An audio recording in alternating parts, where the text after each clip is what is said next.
Hello and welcome back to the Watford Way for what is a very interesting developing story around Watford owner Gino Pozzo. And the story itself and the allegations themselves don't actually really involve his time at Watford at all. They're all in relation to Gino Pozzo's involvement with Granada between the years 2009 and 2015.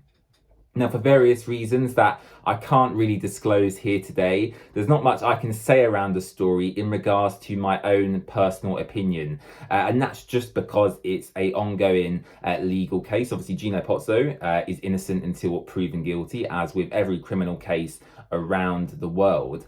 And yeah, for that reason alone, I cannot give you my personal opinion today, due to legal reasons, really. But we'll discuss the story and the implications it has around Watford and my thoughts on the situation going forward. But aside from that, there's not much else I can say. But yes, the story is involved in regards to Gino Pozzo's time at Granada, as I mentioned, between the years 2009 and 2015. And it's all in relation to player transfers and the idea that he may have avoided paying a large sum of taxes because of the way these transfers were done, let's say. And essentially it's all about tax avoidance and, paying back what you may have owed in this situation. And that's what Gino Pozzo has ultimately been investigated for. Now, the Spanish Anti-Corruption Prosecution's Office have actually asked for a potential 12-year prison sentence for Gino Pozzo, which, if found guilty, I don't actually think would be upheld.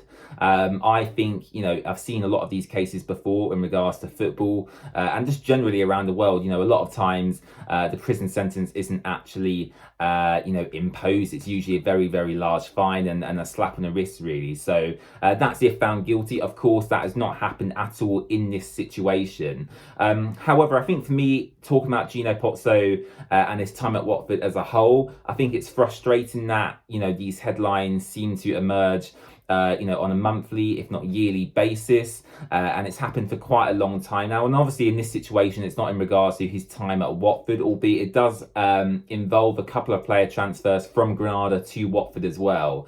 But I think for me, I just find it frustrating that these headlines keep appearing, because for me as a football fan, as a Watford fan, I want our owner and the person at the top of the football club ideally to be held in the most positive light possible. They need to be setting an example on the people below them, and I'm sure Gino Pozzo in his time at Watford has done that. But seeing headlines like this come up, it does make me question maybe the moral integrity of the person in charge of Watford, and I can't really say much more than that, because that'll go too far into my personal opinion. But yeah, it's frustrating that these headlines keep appearing. Obviously, we've had links with Mogi Bayer in the past, and whether that relationship there is legitimate. We've had investigations into the relationship between Watford and Udinese in the past as well, which I believe were found to be genuine, and no issues in regards to player transfers between Watford and Udinese. And I know a lot of other football fans questioned that relationship and whether that gave Watford and Udinese an unfair advantage in the transfer market. And as far as I'm aware,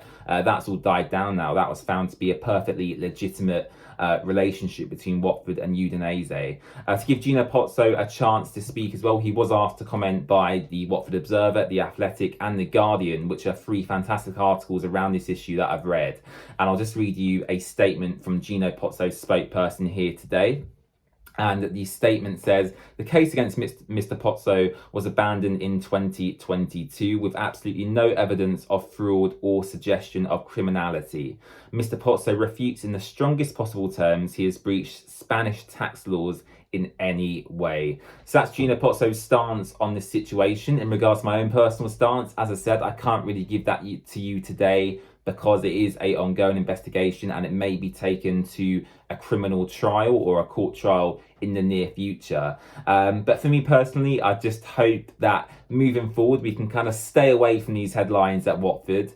And I find it interesting as well, at the time this story has emerged, we're also hearing about more news in regards to the potential investment into Watford from this American investment company. The former chairman of Goldman Sachs Bank in America is looking to invest into a championship side, and it's emerged that side is Watford Football Club. So is there a link between these two stories? I don't know. I'm not insinuating that there is, but I do find it interesting that both stories have come out at a similar time.